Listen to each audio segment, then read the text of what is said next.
Hello friends, this is chapter 8 Environmental Impact Assessment.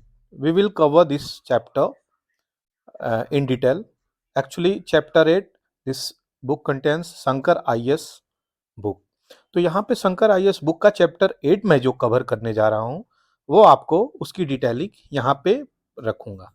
उससे पहले मैं यहाँ पे बता दूं, यहाँ पे यूपीएससी को लेके कंसर्न में ये सारे नोट्स मैंने तैयार किया है और जितने भी सिविल सर्विसेज एग्जाम्स हैं उसमें कई प्रकार के बेनिफिट ये पहुंचा सकते हैं, तो उसको कंसर्न में रख के मैंने ये चीज़ें तैयार करी है और प्री मेंस इंटरव्यू तक ये सारी चीज़ें आपकी काम आ सकती हैं। तो चलिए देखते हैं कैसे ये चीज़ें क्या है। तो इन्वायरमेंटल इम्पैक्ट असेसमेंट क्या होता है कि जो भी इन्वायरमेंट है, सपोज दैट अगर ये हमारा इकोसिस्टम है और यहाँ पे मान लीजिए कोई डैम जा रही है, तो इस डैम के बनने की वजह से क्या इम्पैक्ट इन्वायरमेंट पे होगा उसको एसेस करेगा, उसको पता लगाएगा और एसेस करके वहां पे आपको इन्फॉर्म करेगा। ये इसका काम है कि इन्वायरमेंट पे क्या प्रभाव पड़ रहे हैं, क्या चीजें चल रही हैं। जैसे हिमालय बेल्ट अगर जोशीमठ सिंक हो रहा है, तो जोशीमठ जो सिंक हो रहा है उसको हम लोग अगर इन्वायरमेंट इम्पैक्ट असेसमेंट कराते हैं तो वो चीज़ें पता चलेंगी कि क्यों सिंक हो रहा है, उस पे कोई घर अगले बनाए जा सकते हैं कि नहीं, कुछ बड़े प्रोजेक्ट लाए जा सकते हैं कि नहीं, डेवलपमेंटल प्रोजेक्ट करे जा सकते हैं कि नहीं, इंडस्ट्री सेटअप करे जा सकते हैं कि नहीं। ऐसी सारी समस्याएं वहां पे हम पहले इससे असेसमेंट करके जान सकते हैं। यहाँ पे देख लीजिए मैंने दो ग्राफ लगाया हुआ है, ग्राफ 1 और ग्राफ 2। तो पहले आपको ग्राफ 1 देखना है। ग्राफ 1 हम लोग देखेंगे, ये इन्वायरमेंट हो गया, ये समय हो गया। तो समय को बीतते और इन्वायरमेंट को डेवलप होते क्या प्रोजेक्ट जाते जाते कितना इम्पैक्ट करेगा। तो प्रोजेक्ट अगर शुरू होती है यहाँ पे और इनिशिएट होती है तो इसका जो एडवर्स इम्पैक्ट पड़ेगा इन्वायरमेंट पे वो प्रोजेक्ट के साथ यहाँ पे आ रहा है। अब इसको कैसे फुलफिलमेंट करेंगे, अगर कोई भी इन्वायरमेंट को कंसर्न में रख के हम डेवलपमेंट नहीं करते हैं तो वो कैसी प्रॉब्लम क्रिएट करेगी, उसी की हम एनालिसिस करेंगे। यानी एडवर्स इम्पैक्ट जो पड़ रही है यहाँ पे वो विदाउट प्रोजेक्ट कैसे कैसे हो रही है, मतलब इन्वायरमेंट इम्पैक्ट असेसमेंट EIA हम नहीं कराते हैं तो कहाँ तक आ रही है। तो ये इसका एडवर्स इम्पैक्ट पड़ा, ये मैंने इस जून को बना दिया है, ये एडवर्स इम्पैक्ट पड़ा। लेकिन अगर एंटिसिपेटेड जो मैं बताया हूं, अब जो रेक्टिफिकेशंस है EIA में वो करी गई है क्या कि इन्वायरमेंट का जो कंपोनेंट है वो टाइम स्केल के साथ मान लीजिए यहाँ पे शुरू हुआ, ठीक है, यहाँ पे शुरू हुआ और इस शुरू हुआ तो ये प्रोजेक्ट देखिए प्रोजेक्ट कंप्लीट हुआ इन्वायरमेंट इम्पैक्ट असेसमेंट के साथ, तो प्रोजेक्ट यहाँ पे ही फिनिश हुआ। यानी ये जो गैप है, ये जो गैप है यहाँ तक आते आते इस गैप को हमने काट दिया। लेकिन अगर ये विदाउट EIA बिना असेसमेंट के इन्वायरमेंट एनालिसिस किए हम इस प्रोजेक्ट को आगे बढ़ाते तो ये यहाँ तक टाइम स्केल के साथ यहाँ तक नुकसान करता। तो इस गैप को हम लोग काटे हैं और प्रोजेक्ट के साथ विथ EIA के साथ यहाँ पे वो चीजें आ गई। तो यह इन्वायरमेंटल स्टेटस बताता है कि क्या स्टेटस रहेगी, उसको हम लोग रेक्टिफाई करके जाने। EIA इन्वायरमेंटल इम्पैक्ट असेसमेंट ये स्टार्ट हुआ था 1976-77 के आसपास और यह गवर्नमेंट ऑफ इंडिया ने इसको इनेक्ट किया। किसके तहत? इन्वायरमेंट प्रोटेक्शन एक्ट 1986 की, यह बहुत फेमस है, इससे यूपीएससी हमेशा क्वेश्चंस बनाती है। तो आप लोग देख सकते हैं जितने भी एक्ट है, environmental protection act, wild life protection act, air act, water cess act, जितना भी एक्ट है ये सब चीजें आपको इंपॉर्टेंट याद होना चाहिए। ये बहुत ही इंपॉर्टेंट एक्ट है, इससे प्री में तो क्वेश्चंस बनते ही हैं, साथ ही साथ ये मेंस में इसको लिखेंगे तो आपके मार्क्स और अच्छे आएंगे। तो इसका बिल्कुल भी आप इसको मगअप कर लीजिए ताकि आपको याद रहे और इसका उपयोग आप तभी कर पाएंगे। तो इसकी जो ऑब्जेक्टिव है, इसका जो प्रोसीजर है वो हम देखते हैं। EIA का साइकिल और प्रोसीजर क्या है वो हम देखेंगे। सबसे पहले अगर EIA में प्रोसेस बोली जाती है तो वो क्या है? स्क्रीनिंग। स्क्रीनिंग क्या होता है? यह नीड ऑफ EIA क्लियरेंस और नॉट की, मतलब स्क्रीनिंग मतलब पहला ऐसा चीज होगा जो सबसे प्रमुख रूप से देखा जाएगा कि इसको ईआईए की जरूरत है या फिर नहीं। नहीं है तो इसको यहीं पे ओके कर दिया जाएगा, अगर है तो आगे की चीजें बढ़ा दी जाएंगी। अब देखिए दूसरा जो आ रहा है यहाँ पे, वो क्या आ रहा है, स्कोपिंग। स्कोपिंग में क्या देखेंगे स्क्रीनिंग के बाद कि डिटेल्स ऑफ ईआईए क्या है। जो ईआईए होगी उसकी डिटेलिंग स्कोपिंग में कर दी जाती है। बेस लाइन डाटा कलेक्शंस उसके बाद आते हैं। इसमें जो स्टेटस है उस चीज का, जिस चीज का ईआईए होगा वह देखा जाता है। इम्पैक्ट प्रिडिक्शन करी जाएगी, जिसमें क्या आएगा, मैपिंग कॉन्सिक्वेंसेस देखा जाएगा।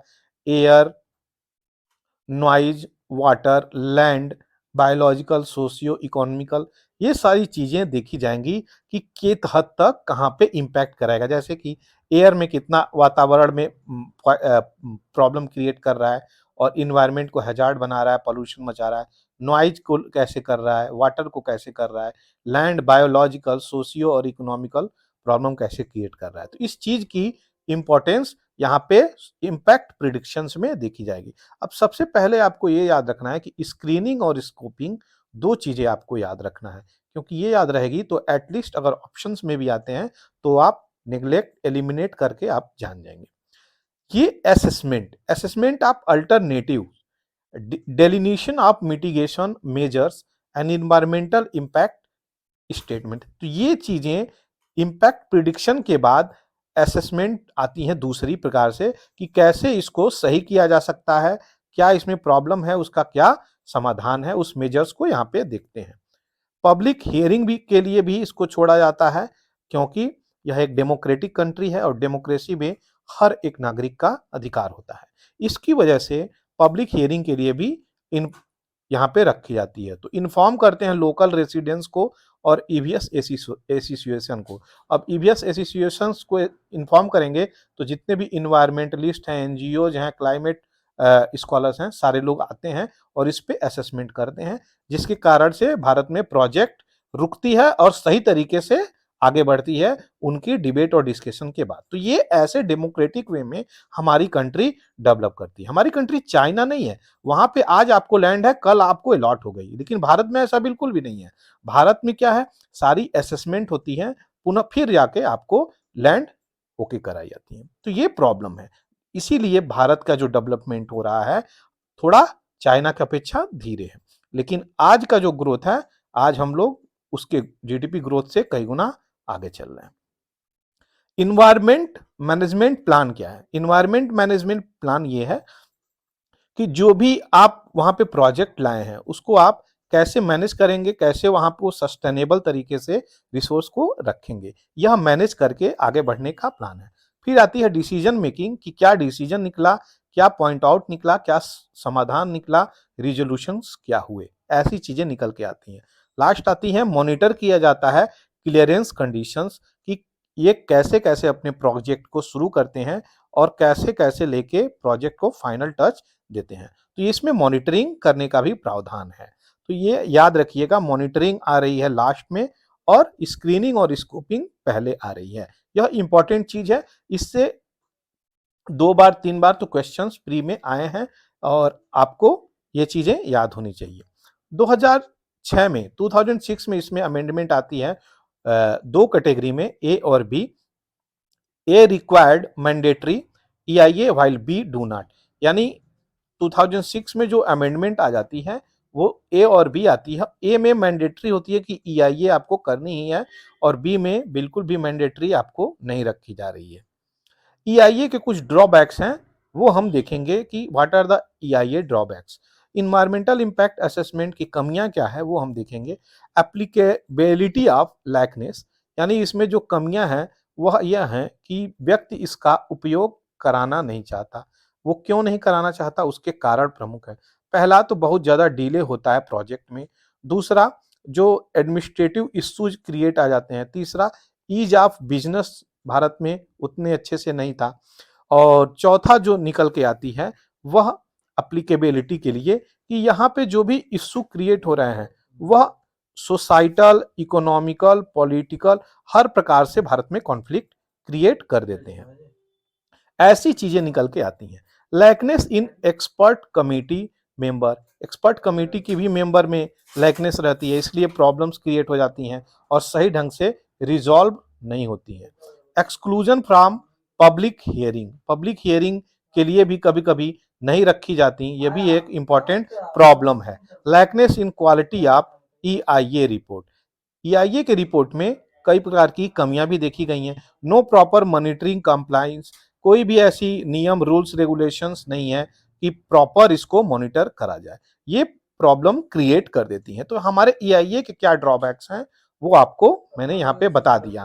Criteria for a scheduled tribe, criteria for a scheduled tribe क्या है वो हम देख लेते हैं। जो भी प्रीमेटिव ट्रेट्स हैं, डिस्टिंक्टिव कल्चर रखते हैं अपनी, और प्रिमिटिव ट्राइबल्स जो भी हैं उनकी प्रिमिटिव पहचान होती है, उनकी कल्चर होती है, वो आइसोलेशंस में बहुत हद तक रहते हैं, साइनेस होती है, कांटेक्ट करते हैं अपनी कम्युनिटी से, और थोड़ा अलग जो डेवलप्ड कम्युनिटी मानते हैं जिनको हम, जो मॉडर्न कम्युनिटी, डेवलप नहीं कहेंगे, एक मॉडर्न कम्युनिटी और ट्राइबल कम्युनिटी में कहूंगा, तो मॉडर्न कम्युनिटी से वो अपनी different entity, different culture, different isolations में रहते हैं। परिवेश क्या है? परिवेश का मतलब होता है, ये कई बार क्वेश्चंस परिवेश पूछा है इसलिए मैंने डाला हुआ है, proactive response, facilitations by interactive, virtuous and environmental single window hub. ये एक ऐसा हब है जहां पे एक जगह पे आपके सारे काम, क्लियरेंस, प्रोजेक्ट के इशू, इन्वायरमेंट के, इकोनॉमिक के, पॉलिटिकल, एडमिनिस्ट्रेटिव, सारे इशू एक ही जगह क्लियर हो जा रहे हैं। तो ये नहीं कि आपको पॉलिटिकल ऑर्डर यहाँ लेना पड़ा, कल्चरल ऑर्डर यहाँ लेना पड़ा, ट्राइबल कम्युनिटी के लिए यहाँ जाना पड़ा, आपको फिर फिनांस मिनिस्ट्री जानी पड़ी, फिर आपको इन्वायरमेंट मिनिस्ट्री जानी पड़ी, ऐसा नहीं है। ये यहाँ पे आए, एक जगह सारी विंडो क्लियर हो गई, ये ऐसी चीजें हैं। तो यह single window integrated environmental management system है कि सारी क्लियरेंस आपको एक जगह दी गई, उसका नाम क्या रखा गया? परिवेश। तो ये चीजें बहुत इंपॉर्टेंट है, आप इसको देख सकते हैं। तो अगर आपको ये चीजें पढ़ाई गई, मेरी चीजें समझ में आई हो, तो इसको सब्सक्राइब कर सकते हैं और इसको लाइक कर सकते हैं। थैंक यू फॉर वॉचिंग पूरा एकेडमी।